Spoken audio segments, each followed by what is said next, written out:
দেশের বাজারে চালের দাম স্থিতিশীল রাখতে বেসরকারিভাবে ভারত থেকে নতুন করে আরও 2 লাখ টন সিদ্ধ চাল আমদানির অনুমতি দিয়েছে বাংলাদেশ সরকার। এ সিদ্ধান্তে খুশি হয়েছেন ভারতীয় চাল মালিক ও রপ্তানিকারকরা। তারা বলছেন, এই অনুমতির ফলে পূর্ব ও দক্ষিণ ভারতের জন্য বাংলাদেশে চাল রপ্তানির নতুন সুযোগ তৈরি হয়েছে।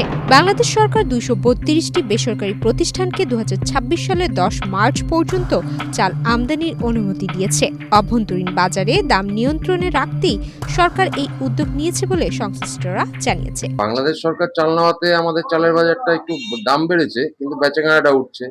আমরা যে বিভিন্ন জায়গায় চালটা দিচ্ছি, চাষিরা মরে যাচ্ছিল, এক্সপোর্ট হওয়াতে তাদের বেচাকেনাটা বাড়বে, আমাদেরও বেচাকেনা বাড়বে। দামটা একটু বেশি হবে, সাধারণ মানুষের একটু অসুবিধা হবে। দামটা কম ছিল, এখন দামটা 300 টাকা বেড়ে গেছে। গেলে তো এখানে ভালোই হবে, কারণ এখানে যে প্রোডাকশন আছে তা প্রোডাকশন সাফিসিয়েন্ট, এক্সেস আছে।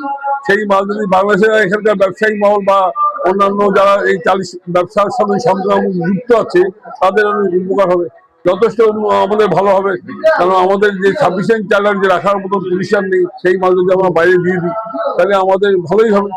ভারতীয় মিল মালিকদের ভাষ্য অনুযায়ী বাংলাদেশ প্রথম 2025 সালের আগস্টে চাল আমদানির পরিকল্পনার কথা জানান। তখন 5 লাখ টন চাল আমদানির অনুমতি দেওয়া হয়। নতুন করে ঘোষিত 2 লাখ টন সেই পরিমাণের সঙ্গে যুক্ত হয়েছে। বন্যায় ফসলের ব্যাপক ক্ষয়ক্ষতির কারণে দেশের মজুদ ঘাটতি দেখা দেওয়ায় 2025-26 অর্থবছরে মোট 9 লাখ টন চাল আমদানির সিদ্ধান্ত নেয় বাংলাদেশ সরকার। এর মধ্যে 5 লাখ টন চাল বেসরকারিভাবে এবং বাকি 4 লাখ টন সরকারিভাবে আমদানি করা হবে। ব্যবসায়ীদের মতে এই বড় পরিসরের আমদানির সিদ্ধান্ত বাংলাদেশের খাদ্য নিরাপত্তা জোরদার করার পাশাপাশি আঞ্চলিক চাল বাণিজ্যেরও ইতিবাচক প্রভাব ফেলবে। তাতে এখানের চালের দাম তো এখানে প্রচুরই কম হয়। চাল এখানে ইন্ডিয়ার চাল এখন এক্সচেঞ্জ আছে, এই তাতে ইন্ডিয়ায় সব দেশেই এক্সপোর্ট করতে পারে। তাতে বাংলাদেশ নিলে বাংলাদেশেও যাবে চাল, কোনো অসুবিধা নেই। আমাদের ইন্ডিয়ার চাল এখন প্রচুর এক্সচেঞ্জ। ইন্ডিয়ার চালের দাম এর জন্য সব ইন্ডিয়ায় টোটাল ওয়ার্ল্ডেতে ইন্ডিয়া চালের দাম কম। ভ্যারাইটিস যে কান্ট্রিতে এক্সপোর্ট হচ্ছে জাহাজের মাধ্যমে, বাংলাদেশে তো অ্যাকচুয়ালি যায় আমাদের ট্রাকে। চাল পাইকারের সাথে অবভিয়াসলি খুশি।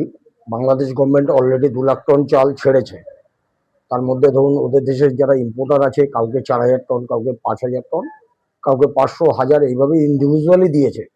যে একজনই করতে পারবে 2 লাখ টন এরকম ব্যাপার নেই। যত ইম্পোর্টার আছে বাংলাদেশের, ওরা 63% ট্যাক্স ছিল, সেটার থেকে এরা 2% ট্যাক্সে নিয়ে এসছে বাংলাদেশ গভর্নমেন্ট, যে কারণে 2 লাখ মেট্রিক টন চাল যাবে।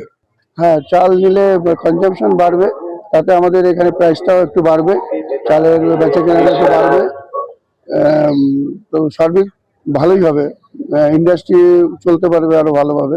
ভারতীয় চাল রপ্তানি ফেডারেশন সভাপতি প্রেম গার্ল বলেন, ঐতিহ্যগতভাবে বাংলাদেশ ভারতের চালের নিয়মিত ও গুরুতর ক্রেতা। ভৌগোলিক নৈকট্যতা এবং প্রতিযোগিতামূলক দামের কারণে ভারতীয় চাল বাংলাদেশের জন্য সবচেয়ে সুবিধাজনক। তিনি জানান, এই আমদানির সবচেয়ে বড় সুবিধাভোগী হবে অন্ধ্রপ্রদেশ ও পশ্চিমবঙ্গের চাল ব্যবসায়ীরা। সুমাইয়া মিতু, বাংলাদেশ প্রতিদিন।